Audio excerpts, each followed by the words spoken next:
धन्यवाद अध्यक्ष जी। अध्यक्ष जी, मैं आजाद समाज पार्टी काशीराम की ओर से स्वास्थ्य सुरक्षा से राष्ट्रीय सुरक्षा उपकर विधेयक 2025 पे अपनी बात रख रहा हूं। यह विधेयक जितना बड़ा नाम लेकर आया है उतने ही बड़े सवाल साथ लाया है।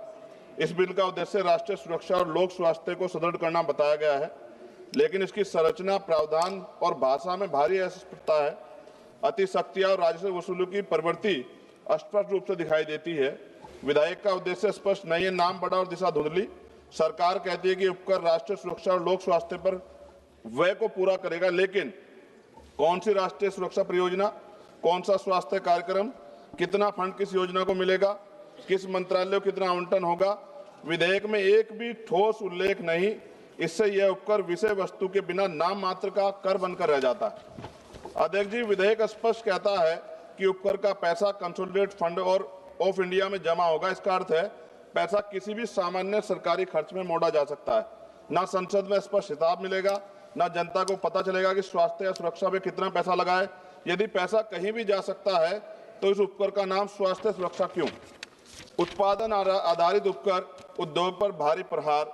इस बिल में मशीनों की क्षमता और उत्पादन पर उपकर लगाया जाएगा। इतना भारी उपकर छोटे उद्योग को समाप्त करेगा, मध्यम उद्योग को अस्थिर करेगा, लाखों परिवारों की आजीविका खतरे में पड़ेगी, उत्पादकों पर अनुचित आर्थिक दबाव पड़ेगा। क्या सरकार उत्पादन और उद्यमियों को दंडित करना चाहती है बिल लाकर?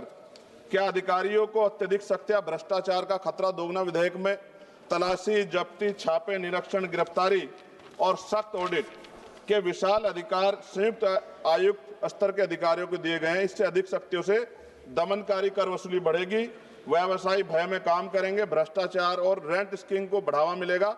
इतिहास गवाह है, कभी अत्यधिक दमन से न अनुपालन बढ़ता, न राजस्व। अवैध छुपा हुआ भूमिगत उत्पादन बढ़ेगा। जब मशीन की क्षमता पर भारी उपकर लगाया जाएगा तो उद्योग उत्पादन छुपाएंगे, अवैध यूनिटें चलाएंगे, अंडरग्राउंड फैक्ट्रियां बढ़ेंगी, काला बाजार मजबूत होगा। और WHO के अनुसार GST सेस बढ़ने के बाद अवैध बाजार में 13,000 करोड़ तक दुगना हुआ है। क्या सरकार वही गलती दोहराना चाहती है? नशीले उत्पादों की मांग कीमत बढ़ने पर भी नहीं घटती। अध्यक्ष जी, पान मसाला जैसे उत्पाद एडिक्टिव है। कीमत बढ़ने से इनके उपभोक्ता कम नहीं होते, बल्कि गरीब लोग सस्ते, मिलावटी, जहरीले, काला बाजार उत्पाद खरीदते हैं। स्वास्थ्य जोखिम में बढ़ता है, सरकारी अस्पतालों पर बोझ बढ़ता है, समाज में दीर्घकालिक नुकसान होता है। क्या यह स्वास्थ्य सुरक्षा या स्वास्थ्य संकट है? राज्यों को उनका संवैधानिक हिस्सा न मिलना, इससे उपकर नॉन डिविजिबल है।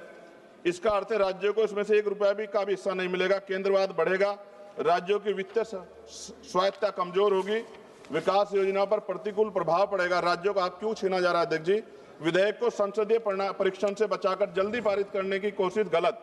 इतना महत्वपूर्ण और व्यापक प्रभाव वाला विधेयक उद्योग, उपभोक्ता, राज्यों, कर प्रणाली, आर्थिक गतिविधि सभी को प्रभावित करता है।